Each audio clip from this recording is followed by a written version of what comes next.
The Trader Cobb Crypto Show, talking business in blockchain.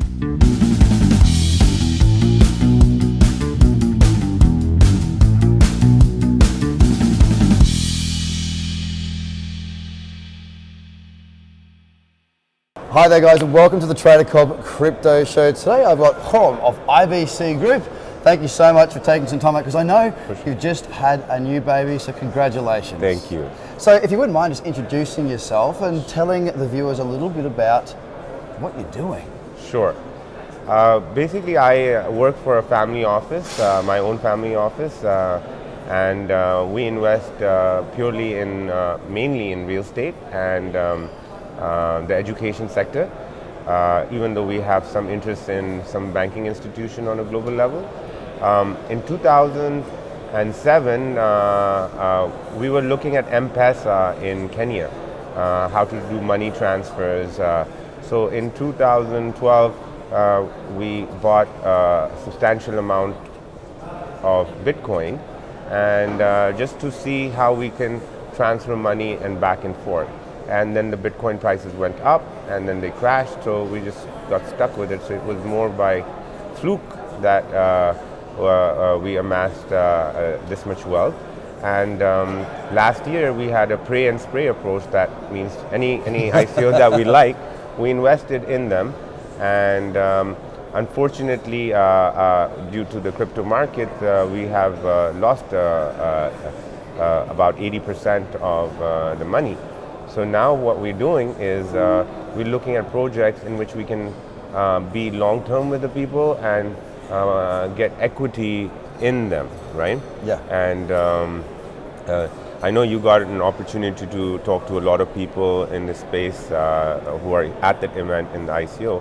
Well, one of the main things I'd like to tell the viewers and yourself and even my team, I tell them to, we need to invest in people instead of projects, and we need to look at what are the intentions of the people, and so we're looking at more equity. So one of the projects I could give you an example of is a travel project, which is also sponsors here, called TravelZ, TraveZy.com, like travel made easy.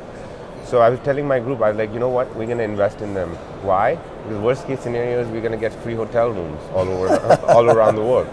So an immediate utility of the cryptocurrency or token is very important to us. And the other project which we are excited about, it's called Kick, QIQ.global, which won the second prize at Futurama in Ibiza. It is basically a competition to Lime and Bird based on blockchain with electronic scooters. Again, the utility is immediate. The token, you can utilize the tokens to basically get on a bike. Sounds like you got a lot on your plate. So when it comes to blockchain, obviously, great story by the way. Everyone gets into it somehow. You kind of tripped over your own feet and landed in a very good position. Of course, many of the viewers, myself included, have gone through the up and down. Now, I'm a trader. I'm an educator. We educate people how to trade, and we do these interviews for the education of me and the viewer. So your story is very familiar, okay, as far as how people got into it. What's made you become somebody who's so interested in the space, and what is going on here in Dubai that's really created such a buzz? There's a lot going on here in Dubai. I mean, you're based here. What's happening here that's really sort of bringing, I guess, the blockchain space to the forefront in this particular part of the world? So first of all, I would like to say it's really the vision of the leadership. His Highness Sheikh Mohammed is really pushing Dubai to be on the forefront of blockchain, and he is putting in policies for governmental organizations, different parts of the government, to go on the blockchain. So I salute his vision, and Dubai, Gulf states were completely relying on oil in the 90s, and his vision is what has made Dubai what it is today. So whatever his vision is, we'd like to follow, and we consider him a great leader. So now, because Dubai has become forefront on blockchain, it's become one of the top stops in Asia, Middle East, and Africa for blockchain-related projects and blockchain-related companies as a definite point of contact that they should have. And when they come to Dubai, I'm fortunate enough to get an opportunity to meet them, see about their project. So it's really, Dubai has a lot of capital available in regular markets, but and it is growing in terms of fintech and technology. And there's some very interesting projects in this part of the world, and especially from Asia. Dubai seems to be like a stepping stone or like a jumping stone or a launch pad for these projects. You talk about the vision, and this is my first time to Dubai. Oh, welcome to Dubai. Yeah, thank you very much. And I was talking with my taxi driver last night, and I just said, look at what we're surrounded by, and what they've achieved in 20 years? Yeah. It takes a civilization 400 years. So when you talk about their vision, and if their vision is to bring blockchain into the fore and create the environment for projects to flourish and grow, then I'm with them, because they are obviously very good at executing, and they're selfless people in the sense that they didn't need to do all this. They've done it for a cause. Now, when it comes to regulation, it's a big conversation within this space at the moment, the lack thereof. What sort of measures are coming? How's Dubai looking to sort of, I guess, legitimize the space a little bit? Is there any major steps forward in that regard and things that you're investing in because of? Well, they are implementing blockchain technology in all the different blockchain, in all the different government sectors. In terms of legitimizing crypto and legitimizing cryptocurrency projects and giving an ability to raise funds for ICOs, it's sort of still in the gray area. Yeah. ADGM, DIFC, different DMCC are different, giving sort of licenses, but they're not. And we're at this stage that it's still a learning process. Dubai is looking at the different countries, including Malta and Gibraltar and Zug and the United States, to lead the way in terms of regulation. And Dubai is a great value adder to those situations. And as you know, the UAE dirham is pegged to the US dollar at 3.675, I believe, for the longest time. So if you do invest in UAE, you're not taking any sort of currency risk between here and the United States. They're doing a lot of amazing things. Now, you mentioned before you have a family office and a vast property portfolio. It seems to be one of the main areas of investment. Is that fair to say? Yes. Yep. So there's been a lot of buzz, a lot of talk about the fact there's security tokens coming, and real estate just seems to be the most natural fit, and it's the example that most are using. Now, being that you're in blockchain, being that you incubate, grow and invest in the space, and that you have a vast property portfolio, are you looking at linking those things together? Yes, and that's where we come back again to Travel Z. Is, we're investing heavily in this travel company. Why? Because I was joking with him. I was like, it takes our family office $100 million to build a building, while a travel website can come and control a $100 million building for as little as $1 million. So, and an ability to expand. One of the largest hotel owners in the world, he was giving me advice one day, because I was telling him that I am developing this hotel in Toronto. So he said, you're doing laborious work. I was like, I'm buying the land for this much, I'm getting leverage, I'm going to make a 18 to 22% return. He said, you know what, I will buy the building from you once it's completed at a 5% premium, so you can make your extra 5% return. So I was like, so real estate in Dubai, real estate globally is a very illiquid asset for the longest time there. So we have to come up with a new situation for linking the real estate. We have a friend over here who's worked on a Plaza Hotel in New York. So everywhere in the world, real estate developers and real estate owners are looking at ways to create security offerings or STOs or sell part of the limited partnership to create a sense of liquidity for a usually not so liquid asset. The usual ways that done right now is through REITs, real estate investment trusts, or regular real estate development companies which are listed on the different exchanges.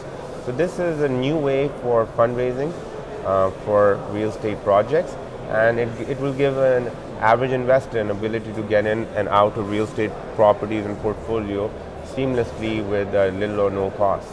And also I think that what I'm really excited about is being able to have a truly diversified international portfolio through tokens. Because right now, if you want to buy property in New York, and you want to have some in Istanbul, and you want to have some in Australia, and you want to have some in London, well, unless you have got a lot of wealth, well, that's not going to happen.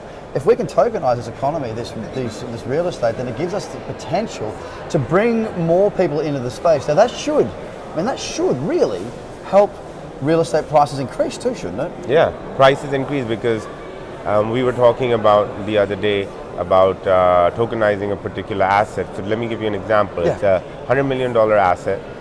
There's debt on it for $65 million. It makes $6 million a year, cap rate. So $6 million a year in profits, profits. Yep. And so it's usually in the real estate world it's called a 6 cap. And the debt on it is, let's say, $65 million, and the equity in it by our group is for $35 million. Now, if we were able to tokenize or liquidate possibly 20 or 30% of our equity, that means our $35 million, 20% of that would be $7 million. So if we could get access to $7 million through the token economy, we believe the property price would increase by the effective result on what that $7 million can do for us. So let's say that $7 million is generating a 6%, $360,000 return on an annualized basis.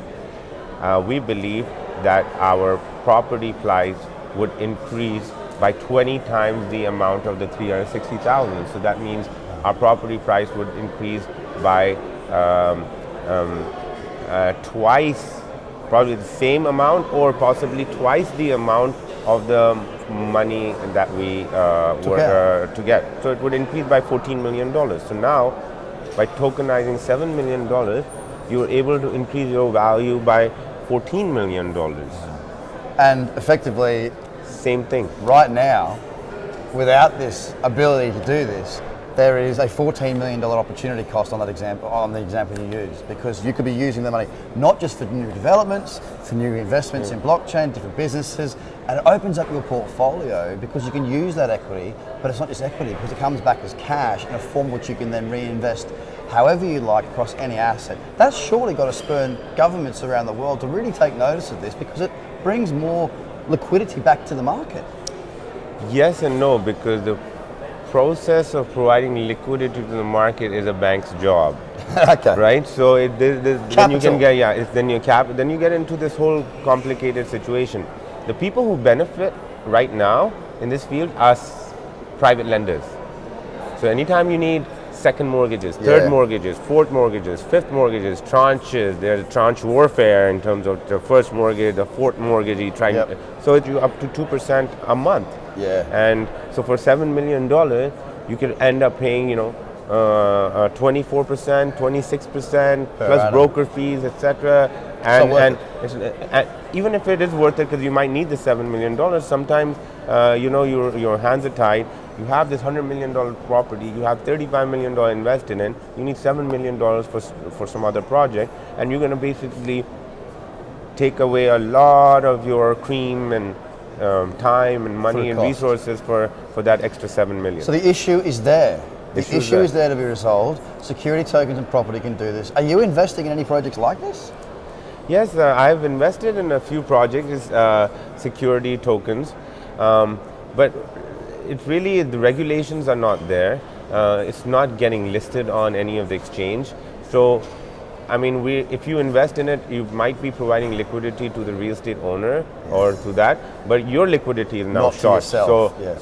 So it becomes very difficult because the whole objective of it is ability to get in and an ability to get out, which is right now very difficult, and that really depends on regulations, and the whole world is looking to Europe and North America for leading the charge on regulatory processes and laws in place so it can create more transparency for this market. So obviously group, yeah? Are you short, medium, long-term focused when it comes to the blockchain projects that you're investing in? We're very... It can be a mix of all three too, by the way. There's nothing wrong with that. I think we're a mix of all three. It really depends on project to project. I mean, our Bitcoin purchase was at such negligible levels that our entry cost was very small, and we've done very well with our entry cost. So it's really I would say we're more for the long term. And what I like about being in the blockchain space is the motivation and the enthusiasm that you find in people around you that you meet, compared to the private family office event or real estate events where you're very suited, even though I'm suited here, but it's a very suited situation comparatively to enthusiasm. I just want to tell you a story. I met this kid, 14 years old, and I was asking him, so what do you do? So he's like, I'm trying to put the genes on the blockchain. So I'm like, human genes on the blockchain. I'm like, huh? It's like, what will that accomplish? So then he started telling me something which I didn't understand, even though I'm 40 and he's 14. And he tells me, I'm trying to cure cancer. I'm like, how are you going to do that? Like, I'm using nanotechnology with active bacteria to go and attack the tumor in its place, and it doesn't affect the organs around it, and it doesn't affect the tissues around it. And I'm trying to do exactly opposite to what chemotherapy is doing. He's a 14-year-old kid. Wow. I'm like, how would I have ever in my life gotten access to even listening to that thought, which is very inspiring for me, because usually 14-year-old kids today are playing Fortnite, right? Yeah, you're right. So this is something which completely mesmerized me in terms of motivation, and that brings me again to this event. Is I'm really excited to meet the people, and I'm investing in the people. And let me ask you one question. Is that 14-year-old now in your staff? The funny part is I asked him, I said, can you work with me? Can I invest in you? Can I set up a lab for you? And he said, I'm still in school. I do this on my part-time when I don't have homework. I'm like looking at him, like, wow, what can I say to him? Wow, look, that is truly inspiration. What we've seen a lot of in this space, there's a lot of stories like that. Not as extreme as a 14-year-old trying to cure cancer and actually having a plan of attack. Not just saying, I'm going to cure cancer. He actually had a plan, which is walked me through. Entrepreneurs are coming forward a lot further in these days. But something like that's really extreme. But we are seeing a lot of people trying to help people trying to do good things in this space. But there's also the opposite side of that. We do see a lot of scams. We do see a lot of rip-offs. How do people get around that? You've got a team, I would imagine, that works on these projects. Any red flags for the viewers to sort of consider? See, it's like this. You should invest in people. But and it's so for example, last year it was like, scammers paradise. Any project came out, invested. Any project came to me, doesn't have an MVP ready, doesn't have a product ready, they're worth $30 million. Yeah. And I was saying that yesterday on my speech is like, if you get mugged in New York, that doesn't mean all in New York is a mugger. So one of the issues is not necessarily of the scammer, it's for us investors. We have to be more sophisticated, more educated when we are investing in something, otherwise it will take even the good projects down. So this is something that's I think is important, that the investment community needs to get educated more on how they should be investing, what things they should be looking at. And one of the things I can advise you guys is definitely meet the people you are investing in, right? Just don't look at all their reports, and we're not robots, we are people investing in people. Excellent. Look, final question. You mentioned some of the projects that you're investing in at the moment, and people will be watching and listening, maybe not with a notepad. Would you mind, if it's okay for me to ask you to let them know what you are investing in, how to find out more information about your group and these projects? Well, we don't disclose what we invest in. We're a very private group. In fact, we don't even disclose who works in our company, and we don't, most of the time, even disclose our office addresses, because we get swamped with, people standing outside our offices. They travel from this place, and so we try to keep it. Not hard. Yeah, we're trying to keep it completely secret. You mentioned the travel company, right? Yeah. Also, the company that I'm invested in at this event, and I'm very excited about it, is called TravelZy. So it's TraveZy.com. It's sort of like a membership-based model for travel. So like a Dollar Shave Club for the travel industry. So you pay like 99 dirhams or $30 a month, and you get like 5-day, 4-night stay anywhere in the world for like $30 a month. So it's mind-boggling. Anyone who I've spoken to, including my father, wants to invest. So please check it out, TravelZy.com, and give us your feedback on what you think. The other company is called Kick, QIQ.global, which is a direct competitor to Lime and Bird, which are both now billion-dollar plus entities, and I feel their technology is even better than theirs, and they'll be able to really, and their heart is at a good place. So, and they're a very small company today. Again, QIQ.global. So these are the two projects at the event which we are investing in, and we look forward to any sort of feedback you guys have. In fact, educate us on any other projects you think we should invest in. It's been an absolute pleasure to speak with you. Thank you so much for sharing your time with us. Appreciate it. I know you're very busy. I've got 2 kids of my own. You've now got a third. Congratulations thank you so once much. again. And thanks for your time. Ladies and gentlemen, thank you so much. Have a great day. Bye for now. The Trader Cobb Crypto Show, talking business in blockchain.